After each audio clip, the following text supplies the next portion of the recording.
எந்த எதிர்பார்ப்புமே இல்லாமல் செஞ்சுக்கிட்டு இருக்காரு. அவருக்கு நீங்கள் ஒரு பலத்தை கரகோஷம் கொடுக்கணும்.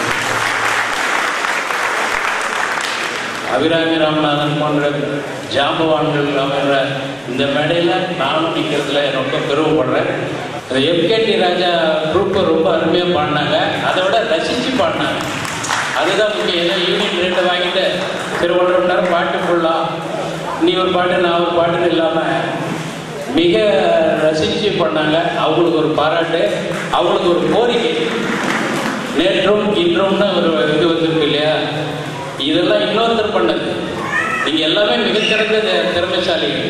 நேற்றும் இன்றும் நாளையும் போட்டு ஒரு 4 டியூன் நீங்கள் கம்போஸ் பண்ணுங்க, 4 எழுதுங்க. அது நாளைக்கு சினிமாவுக்கு வந்தாலும் வரலாம், யாருக்கும் தெரியாது. சினிமாவில் யார் எந்த ரூபத்தில் வருவானே தெரியாது.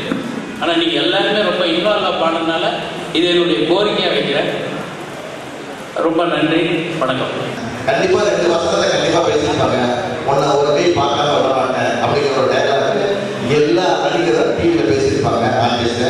அதே மாதிரி உன்னை பழி வாங்காம விட மாட்டேன். இந்த 2 டைலாக் இல்லாமல் டிவியே கிடையாது. ஏன்னா அதுக்கு வசனம் எடுத்தால் ராமதாஸ் சாட்சி இந்த நிறைய டைலாக் எழுதியிருக்கிற டிவி சீரியல் இருக்கு.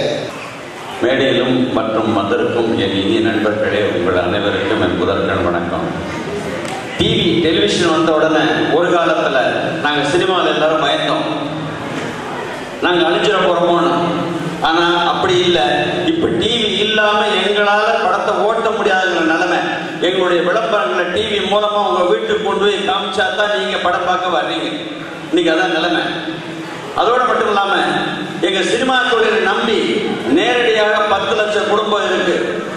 நேரடியே இல்லாமல் இன்னும் பல குடும்பங்கள் இருக்கு. ஏன் டெலிவிஷனே எடுத்துக்கிட்டீங்க, நான் 24 மணி நேரத்தில் 18 மணி நேரம் எங்களுடைய சாஃப்ட்வேர் தான் ஓடுது.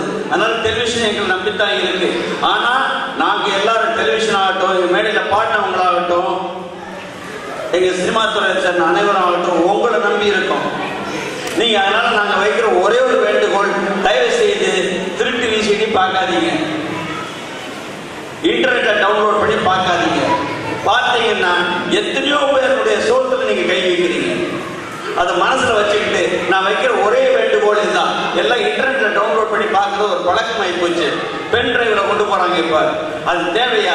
திருடித்தானே கொண்டு போறீங்க. ஒரு நகையை திருடி கொண்டு வித்து அது எவ்வளவு தப்புன்னு சொல்றீங்க. ஆனா எங்க பொருளை மட்டும் திருடினா யாருமே கேட்க மாட்டேங்கிறேன், அனுபவிச்சு சந்தோஷம் மாட்டேங்கிறீங்களே. அதனால நான் வைக்கிற ஒரே ஒரு வேண்டுகோள், தயவு செய்து இதை செய்யாதீர்கள். நாங்கள் வாழ்ந்தால்தான் உங்களுடைய கவலையை மறக்க செய்வதற்காக கவலைப்படுவர்கள் நாங்கள். கவலையில எடுத்துருங்க கலை. அதனால எங்களுக்கு காசு பணம் முக்கியம் இல்லை. என் படத்தையோ என்னுடைய டிவி சீரியல், நானும் இப்போ டிவி சீரியல் எடுத்துட்டு இருக்கேன், என்னுடைய டிவி சீரியலையோ சந்தோஷமா பார்க்குறாங்கன்னு ஒரு வார்த்தை சொல்றீங்க பாருங்க, அந்த ஒரு வார்த்தைக்காக தான் நாங்கள் உழைக்கிறோம். எங்களுக்கு முற்றுப்புள்ளி வச்சிடாத கேட்டுக்கொண்டு இந்த ஆலந்தூர் பைனான்ஸ் மிக அருமையாக நடத்தி கொண்டு இருக்கிறார்கள். அதுவும் இந்த தீம் தரனா அனுபவிச்சு பாடுறாங்க. அது ஒரு மஞ்சள் துணி ஒரு பெண்ணு டான்ஸே ஆடுது மேடையில். அவர் கூட ஒருத்தர் அழகா தாடி வச்சு வந்திருக்காரு. அது எப்படி வைக்கிறது தெரிஞ்ச நான் கூட வச்சு பார்ப்பேன். சிவாஜி ரஜினி மாதிரியா? ரைட்டு. முரளி சொன்னா கரெக்டாக தான் இருக்கும். அவர்லாம் அனுபவிச்சு பாடுறாங்க.